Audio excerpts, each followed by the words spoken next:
తల్లి సొంతంగా సంపాదించుకున్న ఆస్తిపైన కొడుకుకు కానీ అదేవిధంగా కోడలికి కానీ ఎటువంటి హక్కు లేదని రీసెంట్గా ఒడిషా హైకోర్టు ఒక తీర్పు ఇవ్వడం అయితే జరిగింది. సెక్షన్ 14 ప్రకారం హిందూ వారసత్వపు హక్కు చట్టం సెక్షన్ 14 ప్రకారం తల్లి సంపాదించుకున్నటువంటి ఆస్తి అంటే తన సొంతంగా సంపాదించుకున్న ఆస్తి పైన కొడుకుకు కానీ అదేవిధంగా కోడలికి కానీ అడిగే హక్కు లేదు.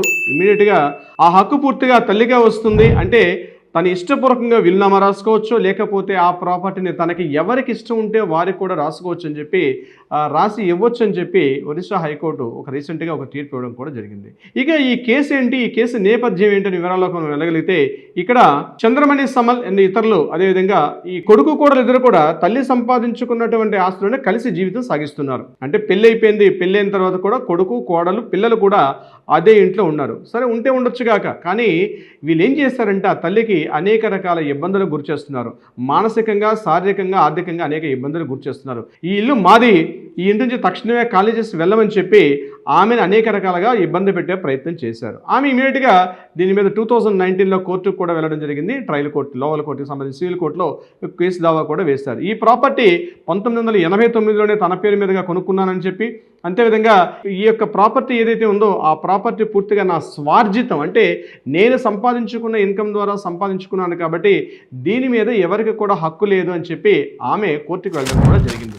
అయితే కోర్టు పూర్తిగా విచారణ చేసిన తర్వాత ఎగ్జాక్ట్లీ ఇది పూర్తిగా తల్లి యొక్క ప్రాపర్టీ కాబట్టి ఇక్కడ ఉండే హక్కు లేదు, ఖాళీ చేయమని చెప్పి కొడుకుని కోడల్ని కూడా ఆదేశించడం జరిగింది. అయితే వాళ్ళు ఏం చేశారంటే మళ్ళా డిస్ట్రిక్ట్ కోర్టుకు కూడా అప్పీల్ చేశారు. డిస్ట్రిక్ట్ కోర్టు కూడా సేమ్ యాస్టీజ్గా ఇదే చెప్పడం జరిగింది. అయితే డిస్ట్రిక్ట్ కోర్టులో వాళ్ళ వాదన ఏంటంటే ఇక్కడ ఈమె సంపాదించుకున్న ప్రాపర్టీ ఆమె ఇన్కమ్ కాదు, ఇది టోటల్గా మా కుటుంబ భాగస్వామ్యం, అంటే మా నాన్నగారు మేమందరం కూడా సంపాదించుకున్న ఆస్తి ఆ సమయంలో ఆమె పేరు మీద రాశారు తప్పించి టోటల్గా ఈ ప్రాపర్టీ యొక్క ఏదైతే కొనుక్కున్న అమౌంట్ ఏదైతే ఉందో ఆ ప్రాపర్టీకి సంబంధించినటువంటి అమౌంట్ మేమందరం కూడా భాగస్వాములుగా ఉన్నామని చెప్పి ఆమె కోర్టుకి సంబంధించి కొడుకు కోడలు కూడా కోర్టులో మాట్లాడడం జరిగింది. దీని మీద హైకోర్టు కూడా వీళ్ళు డిస్ట్రిక్ట్ కోర్టులో కూడా ఈ మదర్కి సపోర్ట్గా కేసు వచ్చిన తర్వాత హైకోర్టుకి కేసు మరలా అప్పీల్కి వెళ్ళింది. హైకోర్టులో దీని మీద పూర్తిగా విచారణ చేసినటువంటి హైకోర్టు జడ్జి గారు ఏంటంటే దీన్ని పూర్తిగా అసలు ఈ ప్రాపర్టీ ఎలా కొన్నారు, అంటే నిజంగానే ఫ్యామిలీ యొక్క భాగస్వామ్యంతులుగా ఉన్నటువంటి ఇన్కమ్ ద్వారా ఈ ప్రాపర్టీని కొన్నారా, లేకపోతే ఆమె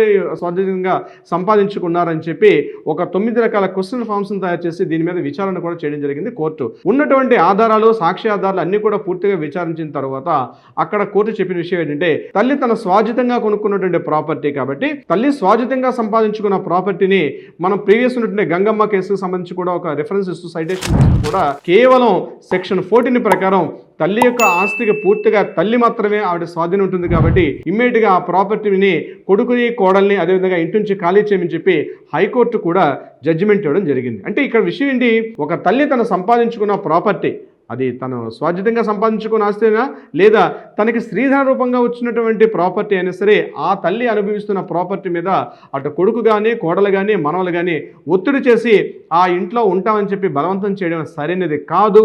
అంతేవిధంగా ఆ తల్లి ఆ ప్రాపర్టీని ఎవరికైనా ఇచ్చుకోవచ్చు, కొడుకులకి ఇవ్వచ్చు, కోడలకి ఇవ్వచ్చు, ఎవరికి కాదు దారిన పోతున్నటువంటి ఒక ఎవరినో పిలిచి కూడా ప్రాపర్టీని ఇచ్చే అవకాశం కూడా ఉంటుంది. అంటే వీలునామా ద్వారా చేసుకోవచ్చు. దీనికి సంబంధించి ఇక్కడ క్లియర్గా స్పష్టంగా మనకు చెప్తున్న విషయం ఏంటంటే చాలా కుటుంబాల్లో మనం చూస్తుంటాం తల్లిని ఇబ్బంది కలిగే పరిస్థితిని కలిగిస్తారు. ఆ ఇంట్లో ఉంటారు కానీ అనేక రకాలుగా ఇబ్బందులకు గురి చేస్తారు. కొన్ని సందర్భాల్లో నాకు వచ్చే కేసులు కూడా నేను చూస్తాను. గ్రౌండ్ ఫ్లోర్లో ఒకరు ఉంటారు, ఫస్ట్ ఫ్లోర్లో ఒకరు ఉండే ఇబ్బంది కలిగించి ఆ తల్లిని కూడా ఇబ్బందులు పెడుతుంటారు. అంటే వీళ్ళకి ఎలాగో మళ్ళీ వృద్ధుల సంరక్షణ, వృద్ధుల యొక్క మెయింటెనెన్స్ యాక్ట్ 2007 ఉన్నప్పటికీ కూడా ఇక్కడ ఈ కేసు ఆమె స్పష్టంగా చెప్పడం జరిగింది. 1989లో ఈ ప్రాపర్టీ నేను కొనుక్కున్నాను కాబట్టి ఈ ప్రాపర్టీ మీద నా కొడుకు కోడలికి ఎటువంటి హక్కు లేదు అని చెప్పి. సో డియర్ ఫ్రెండ్స్ గుర్తుపెట్టుకోండి, ప్రాపర్టీకి సంబంధించి రకరకాల వివాదాలు వస్తుంటాయి కానీ సాక్ష్యాధారాలు చాలా ఇంపార్టెంట్.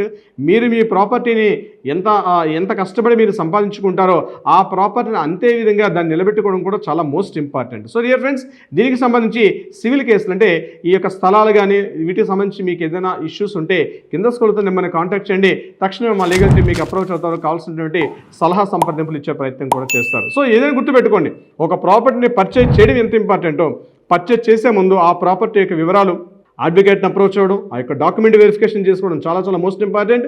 డాక్యుమెంట్ వెరిఫికేషన్ ఒక లీగల్ అడ్వైజర్ తీసుకోకుండా మీరు ఏ ప్రాపర్టీని పర్చేజ్ చేయకండి. చాలా కేసులు ఇబ్బంది పడే అవకాశం కూడా ఉంటుంది.